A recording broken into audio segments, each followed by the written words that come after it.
साथियों का स्वागत है। आज हम लोग लेंस के विषय में अध्ययन करेंगे। आइए जानते हैं लेंस क्या होता है। तो लेंस एक समान पारदर्शी माध्यम होता है जो वक्र पृष्ठों या एक वक्र पृष्ठ तथा एक समतल पृष्ठ से घिरा हुआ समान पारदर्शी माध्यम होता है। लेंस के द्वारा प्रकाश का अपवर्तन होता है, अर्थात प्रकाश जब लेंस के एक सतह पे आपतित होती है तो वह अपवर्तित होकर दूसरी सतह से बाहर निकल जाती है। लेंस दो प्रकार के होते हैं, एक होता है उत्तल लेंस और दूसरा होता है अवतल लेंस। उत्तल लेंस और ये है अवतल लेंस। ये देखिए इसमें दो वक्र पृष्ठ है, एक यह वक्र पृष्ठ दूसरा का यह। ये पहला वक्र पृष्ठ दूसरा का यह वक्र पृष्ठ, इनसे घिरा हुआ यह पारदर्शी समान माध्यम है।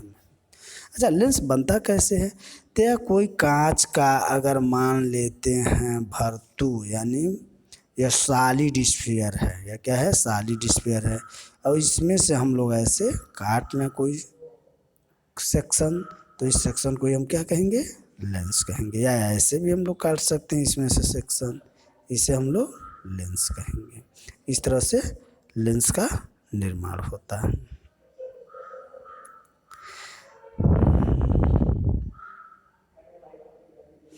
लेंस के कुछ अन्य प्रकार भी हैं, जैसे अगर यह हमारे पास उत्तल लेंस है, यह उत्तल लेंस है, तो इसके दो और भी भाग होते हैं।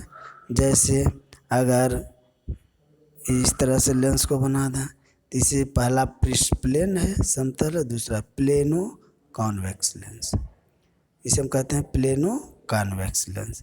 ऐसे बना दें कॉनकेव कॉन्वेक्स लेंस। ऐसे ये अवतल लेंस है, तो इसे बन जाएगा प्लेनो कॉनकेव लेंस, इसे बन जाएगा कॉन्वेक्सो कॉनकेव लेंस, इसे कॉन्वेक्सो कॉनकेव लेंस बन जाता है। देखिए कॉन्वेक्सो माने उठा हुआ, कॉनकेव माने धंसा हुआ। इसे हम लोग समतल उत्तल लेंस कहते हैं। इसे अवतलोत्तल लेंस, इसे समतल अवतल लेंस, इसे उत्तलावतल लेंस, यानी इन नामों से भी जानते हैं। आइए जानते हैं कि लेंस से प्रतिबिंब बनने का नियम क्या है। तो लेंस से जो अपवर्तन होता है पहले उसका नियम जाना। तो अगर हमारे पास कोई लेंस है, तो यह मान लेते हैं हम कोई हमारे पास उत्तल लेंस है, कोई हमारे पास यह उत्तल लेंस है। तो जब कोई प्रकाश किरण इस पर आपतित होती है, यदि यह मुख्य अक्ष के समांतर आ रही है, यह सिमेट्री बताता है, तो यह एक बिंदु से होकर जाती है जिसे हम लोग फोकस बिंदु कहते हैं।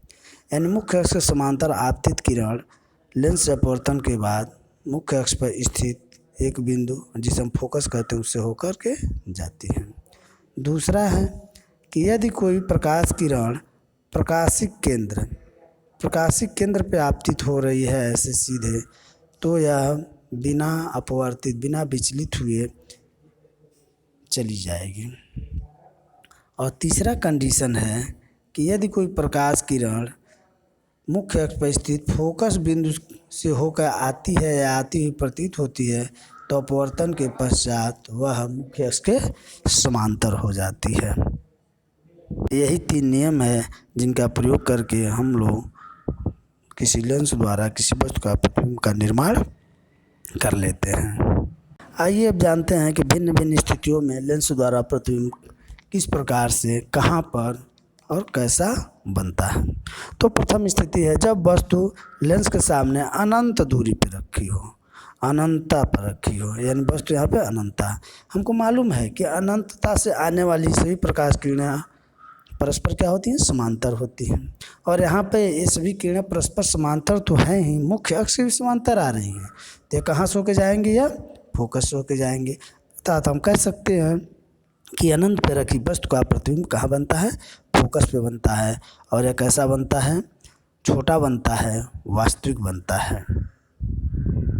देखिए अनंत पे रखी वस्तु का प्रतिबिंब चार्ट में दिया हुआ है। अनंत पे रखी वस्तु का प्रतिबिंब ये अत्यधिक छोटा होता है, आभासी तथा उल्टा होता है। ये बनता कहाँ है? तो यह बनता है फोकस पर। दूसरा कंडीशन देखते हैं, जब वस्तु अनंत और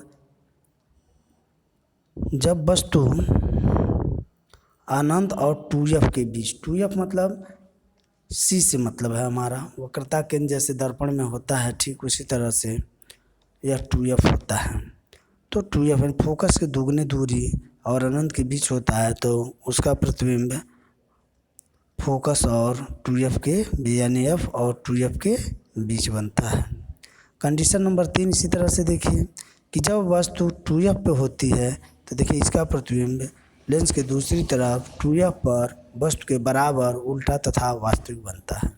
कंडीशन नंबर 4 में देखिए जब वस्तु 2f और f के बीच होता है तो इसका प्रतिबिंब 2f और अनंत के बीच बनता है, बड़ा बनता है, वास्तविक बनता है और उल्टा बनता है। कंडीशन नंबर 5 है, इसमें देखिए जब वस्तु f पे होता है तो f पे जब वस्तु होगा तो इसका प्रतिबिंब अनंत पे बनेगा, क्योंकि ये किरणें अब अनंत पे जाके मिलती हैं, यानी ये मिलती हुई प्रतीत नहीं होती हैं, तो इसका प्रतिबिंब अनंत पे बनता है। और सबसे इम्पॉर्टेंट यह कंडीशन है, यह इम्पॉर्टेंट कंडीशन है, यह इम्पॉर्टेंट है। क्या है इम्पोर्टेंट? इसमें जो है वस्तु f और या ऑप्टिकल सेंटर प्रकाशीय केंद्र के बीच रखा है, तो इसका प्रतिबिंब वस्तु की तरफ ही सीधा आभासी और वस्तु से बड़ा बनता है। साथियों, इस तरह से आज हम लोग उत्तल लेंस द्वारा भिन्न भिन्न स्थितियों में रखी हुई वस्तु का प्रतिबिंब किस प्रकार से बनता है, कैसा बनता है, उसकी प्रकृति क्या होती है, इसका अध्ययन किए। आइए इसी के साथ देखते हैं कि अवतल लेंस से प्रतिबिंब कैसे बनते हैं। तो जिस प्रकार से उत्तल लेंस से प्रतिबिंब बनता है ठीक उसी तरह से अवतल लेंस से भी प्रतिबिंब बनता है। थोड़ा सा किरण आरेख बनाने में हमें सावधानी रखनी पड़ती है। क्यों? क्योंकि अवतल लेंस डाइवर्जिंग लेंस है और उत्तल लेंस कन्वर्जिंग लेंस। डाइवर्जिंग मतलब वह लेंस जो किरणों को फैला देता है। जैसे देखिए यह लेंस है, कोई प्रकाश किरण जब इस पर आएगी तो यह क्या करेगी, ऐसे फैल जाती, बाहर की तरफ जाती है, यह डाइवर्ज कर रहा है, इसे डाइवर्जिंग लेंस इसलिए कहते हैं। तो यहाँ पर प्रतिबिंब बनने के जो नियम है उसके द्वारा हम देखें तो यहाँ पे भी कुछ प्रतिबिंब दो बने हुए हैं, जैसे देखिए एक यह है और एक यह है। इस तरह से प्रतिबिंब का निर्माण हो जाता है। तो दोस्तों, आज हम लोगों ने लेंस द्वारा प्रतिबिंब बनने की प्रक्रिया क्या होती है उसका अध्ययन किए। बस आज इतना ही, मिलते हैं नेक्स्ट वीडियो में। बहुत बहुत धन्यवाद।